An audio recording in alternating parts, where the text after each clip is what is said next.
Hello friends, welcome to Subhashree vlog. என்னோடய vlogல என்ன பார்க்க போகிறீங்கன்னா மார்னிங் ரொட்டீன் தான் பார்க்க போகிறீங்க. மார்னிங்கே என்னோடய குக்கிங் எப்போயுமே ஸ்டார்ட் ஆகிடும். ஸோ மார்னிங் எழுந்ததுமே குளிச்சுட்டு எப்போவுமே குக்கிங் ஸ்டார்ட் பண்ணுவேன். ஆக்சுவலாக ஸ்மால் பிஸ்னஸ் ஒன்று பண்ணிகிட்ருக்கேன். ஹோம்மேட் ஃபுட் டெலிவரி பண்ணிகிட்ருக்கேன். ஆஃபீஸில் ஒர்க் பண்ணுறவங்களுக்கு, ஸ்கூலில் ஒர்க் பண்ணுறவங்களுக்கு. ஆக்சுவலாக நமக்கே ஸ்கூலில் கேன்டீன்லாம் இருக்குது. ஸோ அந்த கேன்டீனுக்குலாம் ப்ரொவைட் பண்ணிகிட்ருக்கோம். நான் இன்றைக்கி ஸ்கூல் லீவுன்றதுக்காக 5 to 6 மெம்பர்ஸ்க்காக தான் குக் ரசம், ஒயிட் ரைஸ், வத்த குழம்பு,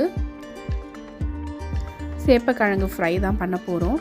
ஸோ இது தான் சிம்பிளாக பண்ணலான் இருக்கேன். வீட்டில் சும்மா இருக்கிறதுக்குன்னா ஏதோ ஒரு நம்மளால் முடிஞ்ச ஒரு சின்ன பிஸ்னஸ் வீட்டிலேருந்தே நம்ம ஸ்டார்ட் பண்ணி அது மூலிமா ஏதோ ஒரு ஏர்ன் பண்ணலாம். அந்த மாதிரி தான் நான் சின்னதாக ஸ்டார்ட் பண்ணியிருக்கேன். இன்றைக்கி 10 மெம்பர்ஸ்க்கான குக்கிங் தான் நான் பண்ணிகிட்ருக்கேன். ஸோ நானே இது குக்கு ஹெல்ப் இல்லாமல் நான் பண்ணிக்கிட்டேன். இதே கொஞ்சம் அதிகமாக பண்ணுறோன்னா அப்போ ஹெல்ப்புக்கு ஒரு ஆள் வருவாங்க. ஸோ இப்போ எல்லாமே சைட் பை சைட் ரெடி பண்ணி வச்சுக்கிட்டோன்னா நம்ம ஈஸியாக குக்கிங் முடிச்சிடலாம்.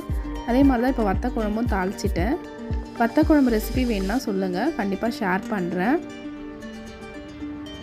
நீங்களும் வீட்டில் சும்மா இருக்கிறதுக்கு ஏதாச்சும் ஒரு பிஸ்னஸ் பண்ணோன்னா கண்டிப்பாக இந்த மாதிரி ஏதாச்சும் ஒரு குக்கிங் பிஸ்னஸ் பண்ணலாம். ரொம்பவே யூஸ்ஃபுல்லாக இருக்கும். ஸோ வத்த குழம்பும் ரெடி ஆகிடுச்சு சைட் பை சைட். நான் எப்போவுமே வத்த குழம்புக்கு லைட்டாக வெல்லம் ஆட் பண்ணுவேன். ஸோ டேஸ்ட்டு எடுத்து கொடுக்கும். நெக்ஸ்ட்டு பார்த்தீங்கன்னா சேப்பக்கிழங்கு ஃப்ரை தான் பண்ணுறோம்.